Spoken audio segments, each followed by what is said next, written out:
মাসি বাড়ি বেড়াতে যাবে তিন ভাই বোন, জগা, শুভ আর বালু। কেমন আছো তোমরা? আর বলো না, পাতার উপর জগন্নাথ দেবকে তোমরা এতই ভালোবাসা দিয়েছো।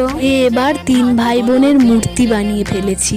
প্রথমে আমি জগা দাদাকেই বানিয়েছিলাম, তখন জগা দাদা বলল আমার ভাই বোনকে বানালি না যে বড়, এবার আমি খেলবো কার সাথে। জগা দাদার এরকম কথা শুনে আমারও বড্ড খারাপ লাগলো, তাই সকালবেলা উঠে আবার বানাতে বসলাম তিন ভাই বোনকে। জগাদা মানে জগন্নাথ, মানে শুভ, আর বলরাম হলো বালুদা। তো আমি এখানে তিনটে ছোট্ট ভাই বোনকে দেখিয়েছি। মাসির বাড়ি বেড়াতে যাবে বলে সকলে সুন্দর সজ্জায় সজ্জিত হচ্ছে। তো মাসির বাড়ি যাওয়ার জন্য প্রস্তুত হয়ে গেল তিন ভাই বোন। এখানে আমি তিন ভাই বোনকে একটু অন্যরকম ভাবে দেখিয়েছি, সুন্দর করে সাজিয়ে তুললাম আমি আমার জগন্নাথ ঠাকুরকে। সব শেষে সকলে সেজে উঠেছে সুন্দর সাজে। সবাই বলো জয় জগন্নাথ।